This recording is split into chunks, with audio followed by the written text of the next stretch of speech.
se retrouve pour une vidéo tier list. Donc je vais trier toutes mes lectures de mi-année par catégorie. Et du coup, je vais vous enregistrer mon écran de rendu pour que vous puissiez voir comment j'ai trié du coup toutes mes lectures. Et donc voilà, n'hésitez pas du coup à réagir à cette vidéo en commentaire et à me dire ce que vous pensez du concept.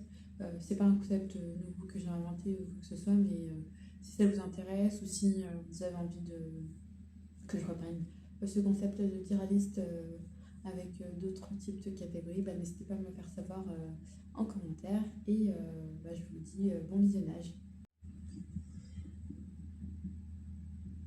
Du coup, je vous présente les différentes catégories de la tier list de la mi-année 2026. Donc, ça s'étend du coup de cœur à l'abandon.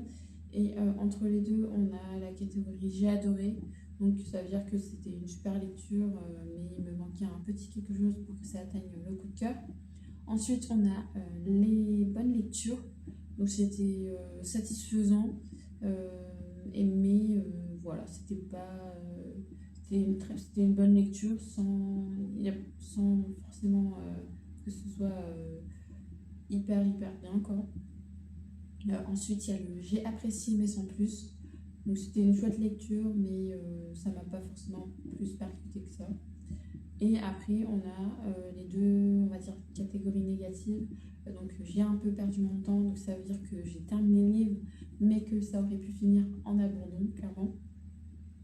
Et le abandon, donc c'est vraiment le DNF, donc ça veut dire que je n'ai pas terminé le livre et que je me suis j'ai arrêté ma lecture en cours de route.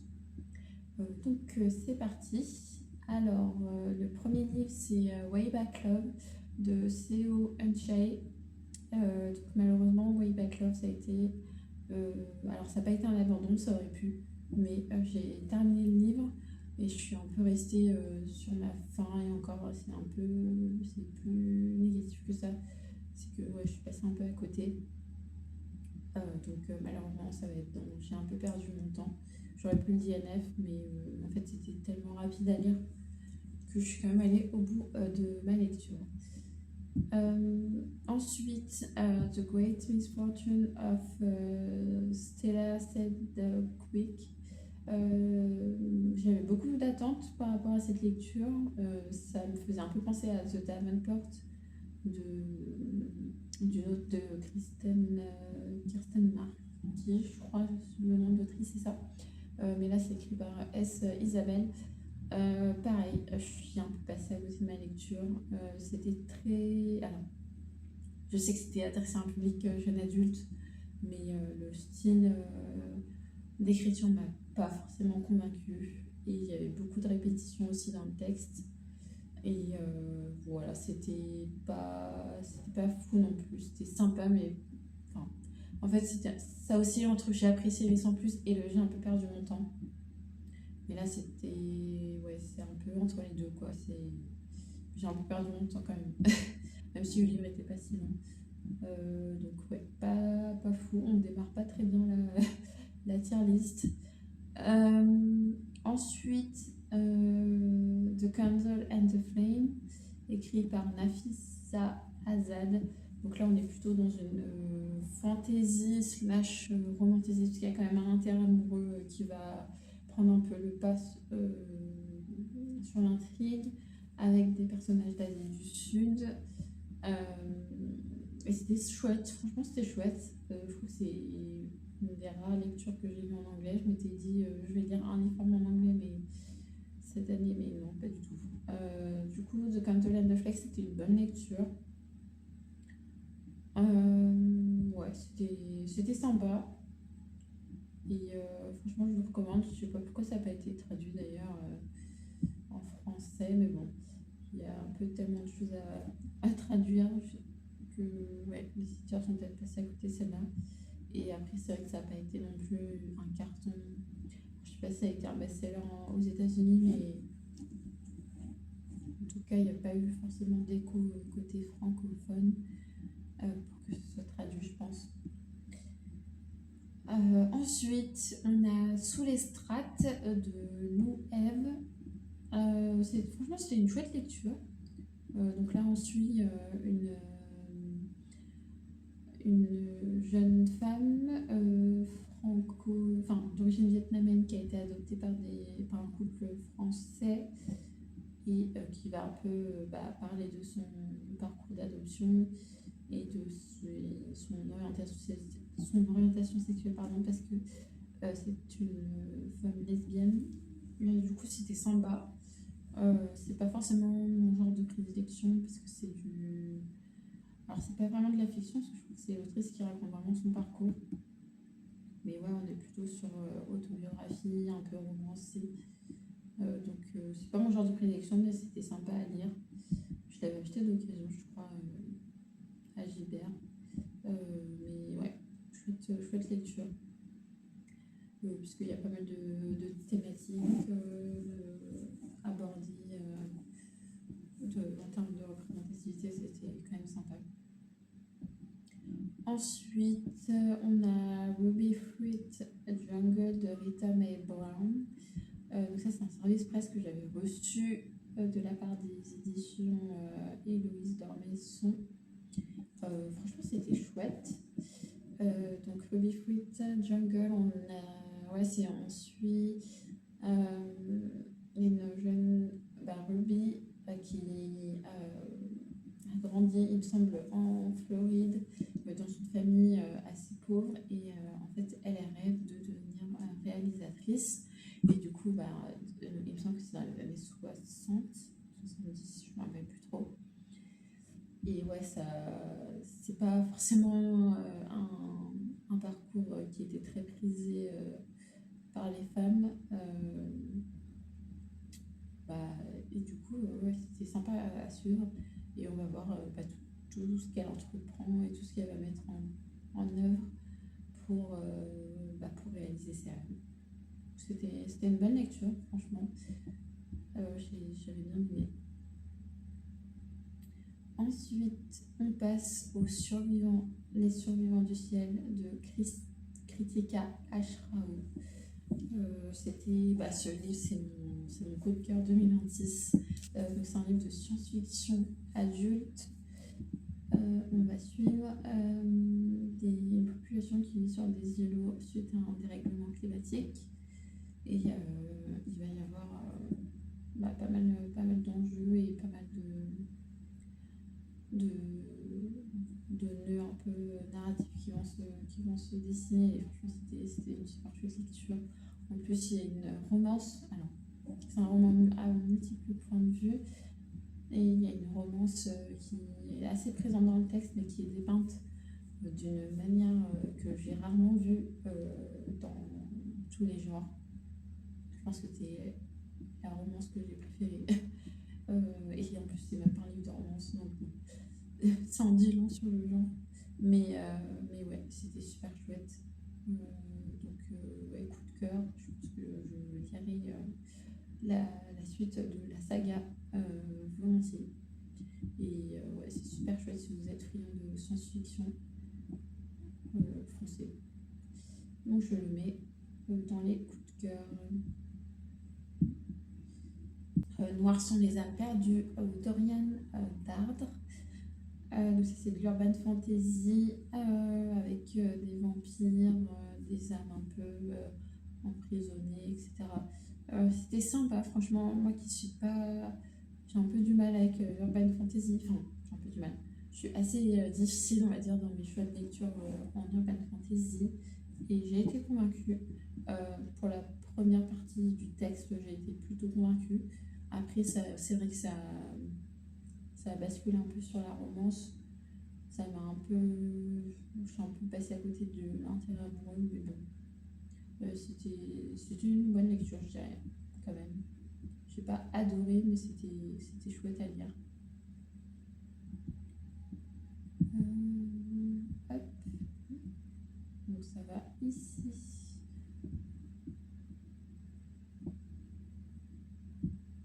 Hop.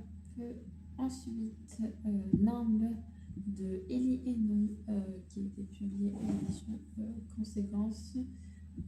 Ça, j'avais super bien aimé, même bien adoré. ça frôlait un peu le coup de cœur. Moi, j'ai un peu, enfin, pour mes coups de cœur, j'aime bien les romans qui sont assez denses, assez complexes, euh, et pour lesquels je suis un peu challengée en termes de compréhension, d'intrigue, etc. Donc, on va dire que c'était pas forcément le cas avec celui-là, mais ça n'en restait pas moins une très très très bonne lecture. Voilà, c'était pas un coup de cœur, mais c'était quand même une lecture qui va me rester en mémoire et je suis assez curieuse de découvrir les autres romans de l'autrice. Donc je vais le mettre dans J'ai adoré. Et d'ailleurs, ouais, n'hésitez pas à suivre le catalogue Conséquences qui est assez conséquent, oui, mais assez qualitatif. Après, c'est vrai que la lecture, moi je reçois les services de presse numériques. D'ailleurs, merci aux fondatrices de m'envoyer à chaque fois sur demande des services de presse. Mais c'est vrai que il me manque toujours un tout petit quelque chose pour que ce soit un coup de cœur. J'ai lu pas mal de leur. Pas mal, quelques lectures de leur catalogue. Et ouais, il manquait à chaque fois un petit quelque chose pour que ce soit un coup de cœur. Mais ça n'en reste pas moins de très bonnes lectures. Ensuite, L'exode des capotiers, écrit par Roubiliatou Touré, aux éditions Mandé-Moury. Donc ça, il me semble que c'est leur seule parution pour l'instant. Ça, j'ai adoré. Pour le coup, c'est pas un roman de prédilection, mais on va suivre toute la première vague migratoire des immigrants sénégalais vers la France principalement. Et ouais, c'est super, c'était super chouette. Je regrette. J'avais rencontré l'autrice du coup au salon du livre afro-caribéen en 2024 ou 25, je me rappelle plus.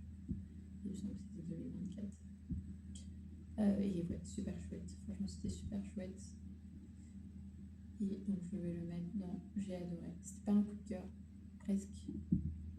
Mais c'est pas mon genre de prédilection. Donc, déjà, il n'y a pas forcément tous les points pour que ça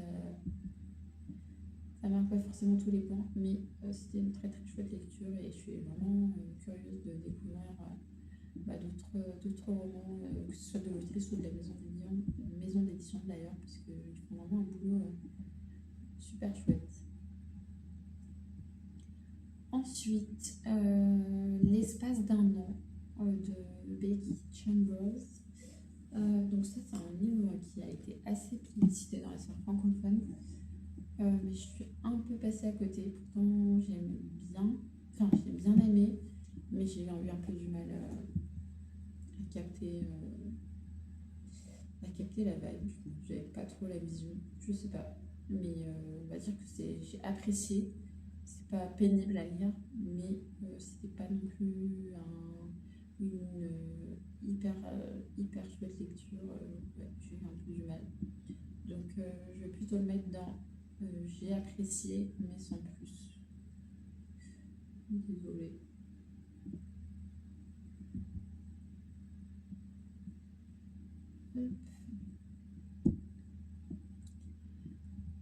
Ensuite, N.K. Jemisin. Non, je vais arranger ça.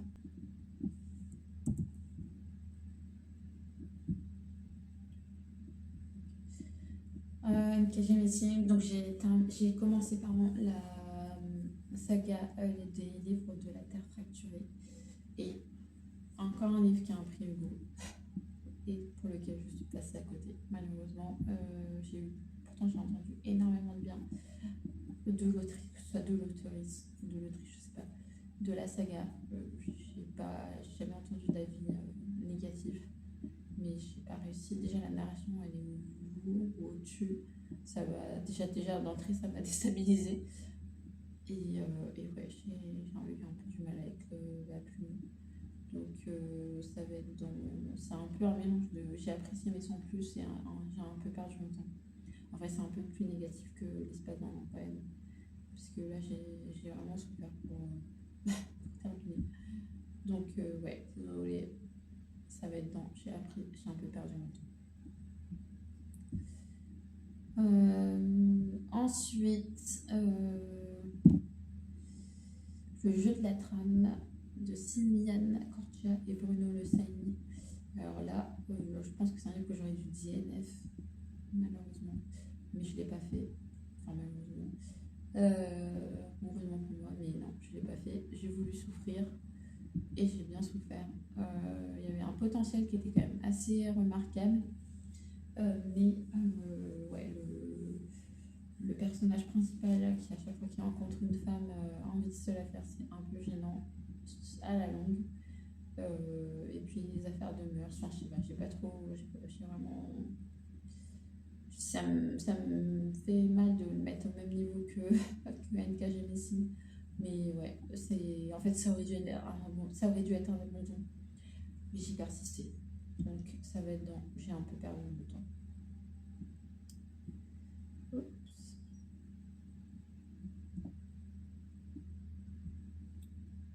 Ensuite, la saga des voleurs de fumée. Du coup, j'ai commencé la trilogie des voleurs de fumée, écrite par Sally Green. Donc j'ai lu le tome 1 et le tome 2 pour l'instant. Le tome 1, c'était un coup de cœur. Parce que ouais, ça faisait longtemps que je n'avais pas eu un page turner pareil. Pourtant, c'est un schéma narratif qui est quand même assez classique. Mais ça m'a plutôt convaincue. Ça m'a plutôt bien convaincue. À tel point que il me reste un tome de la trilogie. Donc le tome 1, ça a été un coup de cœur. Le tome 2, ça n'a pas été non plus. Ça n'a pas surpassé les attentes que j'avais par rapport au tome 1. Surtout que ça reprenait un peu les mêmes codes. Donc franchement, c'est pas surprenant en fait. Donc je vais pas le mettre en coup de cœur le tome 2, je vais plutôt le mettre dans J'ai adoré. Ça restait une très bonne lecture, mais c'était pas genre voilà, ça mérite pas d'être ça méritait pas d'être un coup de cœur. Donc le tome 2 il va là. Hop. Ensuite, La Reine de Fer de Lorraine Bélès. Donc c'est la suite, enfin c'est la duologie et le deuxième tome de la duologie des Waldoporum. Ça c'était un coup de cœur quand même, parce que ça fait déjà les 3 normes, ça fait quelques années que je suis le travail de la maison d'édition. J'ai quasiment tous leurs livres de leur catalogue et franchement ils font un travail de fou malade. Et le tome 1 avait été une très très bonne lecture, mais je l'ai lu il y a 4 ans peut-être, je me rappelle plus, il y a 4-5 ans, honnêtement je ne saurais pas vous dire l'année, mais c'était début 2020, enfin début des années 2000 on va dire. Et j'avais lu La Reine de Fer en tout début d'année et j'ai adoré, je l'ai vraiment lu pourtant c'est une bricasse qui fait plus d'1 million de signes je crois, mais ouais je l'ai lu en 3 jours je pense. Donc ouais, coup de cœur de la saga, de la série. Pour le coup, les tomes 1 et 2 sont assez équivalents en termes de qualité et de ficelle un peu narrative, etc. Donc c'était super chouette. Ensuite, Elvira de Tips. Donc ça c'est une fantasy nordique, jeune adulte j'ai envie de dire. C'est le premier livre, que je découvre de l'autrice, d'ailleurs qui est l'organisatrice du salon Imaginadream que j'ai fait dans tout premier salon de maison d'édition. Merci à elle déjà de m'avoir laissé cette opportunité là. Et du coup j'ai acheté son livre alors bien avant le salon, mais j'étais assez curieuse de connaître son travail et du coup c'était une chouette surprise, une chouette lecture. L'écriture est assez cadrée, assez soutenue, maîtrisée. L'histoire est hyper intéressante, donc c'était plutôt dans j'ai adoré et bonne lecture, on va dire, c'était entre les deux, mais ça tend plus vers le j'ai adoré. D'ailleurs je sais pas s'il y a des spin-offs Il me semble que c'est un spin-off d'une saga, et je crois que le spin-off se décline également en plusieurs tomes. Donc à voir si je continue, mais il y a des chances. Ensuite, Girls, Visions and Everything de Sarah Schulman. Donc là, on est sur un contemporain lesbien. On va suivre Lisa, tu penses qui mène un peu sa vie d'artiste à New York. C'était chouette. C'était plutôt une bonne lecture. C'était pas mon genre de prédilection. Mais c'est super sympa c'est assez intéressant de se tenir au courant des classiques lesbiens en fait qui ont bien marché aux États-Unis, et c'est sympa de les voir traduits en France par la maison d'édition. Donc je le soutiens et je le classerai dans bonne lecture. Ensuite, j'ai lu Génération Body Horror de Morgan Cossarieux et de Fleur Hopkins. C'était une bonne lecture. Franchement, c'était une bonne lecture. J'avais un peu j'appréhendais un petit peu vu que c'est de la non-fiction et que j'en ai pas forcément beaucoup.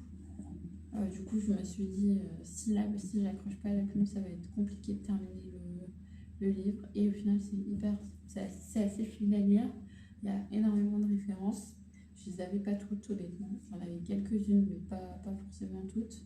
Et c'était intéressant de découvrir le travail de Morgan Cossarieux et de Fleur Hopkins aussi, parce que j'en entendais beaucoup parler, mais je n'avais jamais découvert leur travail, donc là c'était l'occasion. Donc ce livre-là, ouais, je l'avais versé en service de presse des éditions ActuSF. Et ouais, super chouette.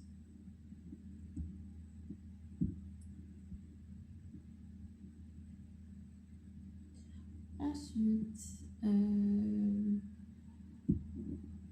Fille maudite de Holly Camp, Braithwaite.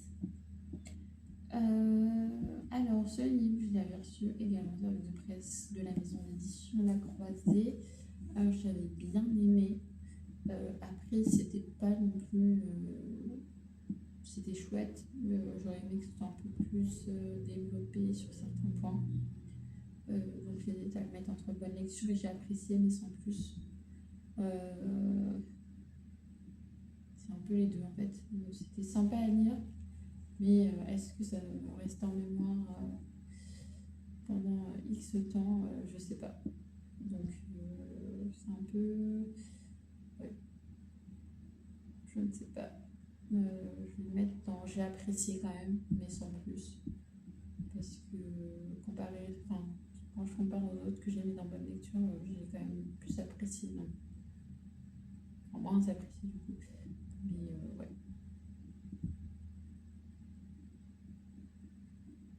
Mais je sais que j'avais entendu pas mal parler de ma sœur serial killeuse.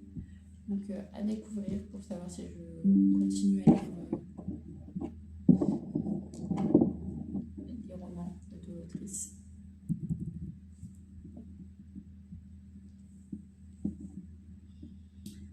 Ensuite, La Cité de laiton de S.A. Chakraborty. Je ne vais pas vous faire l'affront de vous présenter la saga best-seller du monde entier, je pense. Donc ça, c'était un coup de cœur quand même. C'était une très très bonne lecture. En fait, c'est un peu tout ce que j'aime et tout ce que je cherche dans la fantasy. Donc ça, c'était plutôt un coup de cœur, on va pas se mentir. J'ai acheté le tome 2 il n'y a pas longtemps en ma poche.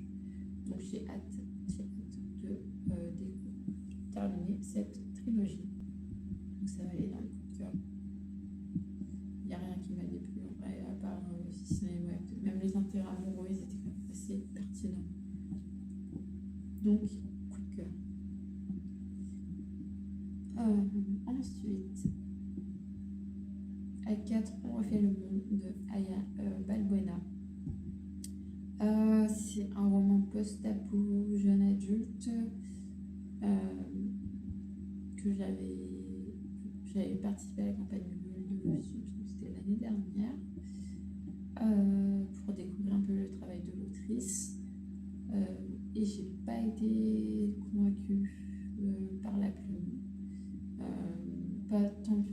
que ce soit du jeune adulte, parce que bah, là, comme vous pouvez le voir dans mes coups de cœur, j'ai du jeune adulte comme Les voleurs de fumée, La cité de laiton, il me semble que ça frôle l'adulte, mais ouais, c'est jeune adulte, on va dire. Et là, ouais, ensuite des lycéens, donc c'est de la tranche basse du jeune adulte. Et j'ai pas forcément été très convaincue par la plume de l'autrice. Même si l'objet livre, enfin, le travail, on va dire, de fabrication est très très qualitatif. Mais je suis un peu passée à côté de l'histoire. Donc, je vais mettre dans j'ai apprécié mais sans plus.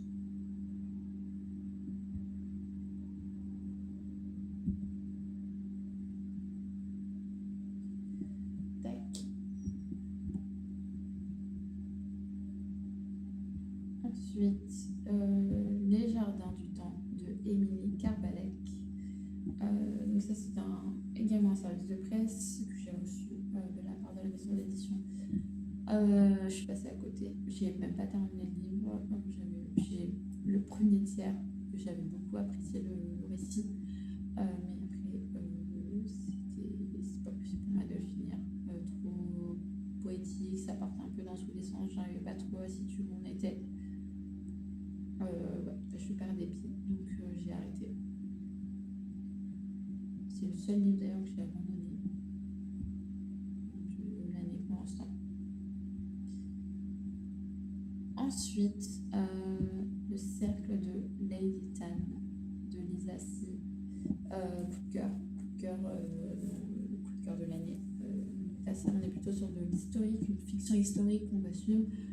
Une dynastie chinoise, je crois, du 14e siècle, 15e siècle, il me semble. Et il était vraiment super chouette. Je regrette pas du tout de m'être penchée sur ce titre. Et je ne comprends pas d'ailleurs pourquoi il n'est pas aussi. Pourquoi on n'en parle pas autant dans la sphère littéraire. J'en ai entendu très très peu parler. Mais il est vraiment chouette. Donc, coup de cœur. Décidément, ma ligne de coup de cœur, je savais pas que j'en avais autant en fait. En voyant, en faisant le bilan. Comme quoi. Ensuite, Tant que fleuriront les citronniers, de Zulfa Kadrou.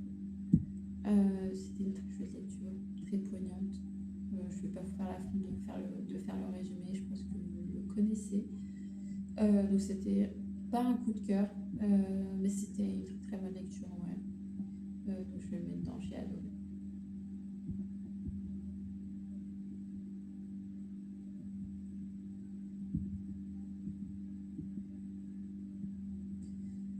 Hop.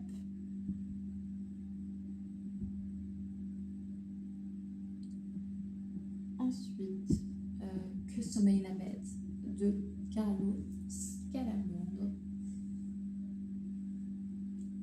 Donc c'est aux éditions Conséquences, encore une fois.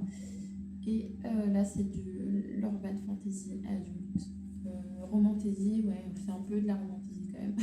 Romantasy, il y a beaucoup de romances. Romantasy adulte, ou urban fantasy, romantasy. C'était chouette. Je pense que c'était chouette. Même s'il y avait pas mal de romances, l'intrigue est quand même assez solide. Des inspecteurs un peu badass qui doivent travailler tout en ayant des intérêts amoureux entre eux. Franchement, c'était chouette quand même. C'était une très bonne lecture. Après, comme je disais plus tôt, les romans Conséquences, il me manque toujours un petit quelque chose pour que ça atteigne le coup de cœur. Mais je ne démarre pas. je ne démarre pas. Donc non, je vais la mettre dans j'ai adoré. Et il nous en reste deux. Donc, Mauvaise graine de Octavia E. Butler. Donc là, on est plutôt sur science-fiction, il me semble. Donc c'est publié aux éditions au Diable Vauvert. Franchement, c'était chouette. Thématiques assez dures qui sont abordées. Alors, j'ai adoré le nom parce que, pareil, il me faut vraiment des pavasses bien avec des descriptions des enjeux, des idées là que ce soit un coup de cœur. Mais là, je vais plutôt le mettre dans bonne lecture. C'était quand même assez qualitatif pour que ce soit une bonne lecture. Euh, mais ça aurait pu manquer un peu de matière, que ce soit plus, malgré que les thèmes abordés ont été bien abordés. Ensuite, Trois fidèles d'Elif Shafak. Sur moi je l'avais lu donc ça c'est la dernière lecture déjà. Sur moi je l'avais lu en début d'année et en fait il est super chouette, c'était super chouette. Je sais pas si c'était un j'ai adoré ou une bonne lecture. Je pense que ça oscillait entre les deux, mais je crois que c'était quand même assez percutant pour que ça soit un je l'ai adoré quand même si c'est pas mon genre de prédilection. J'avais été pas mal séduite par la narration. Je vais le mettre dans j'ai adoré.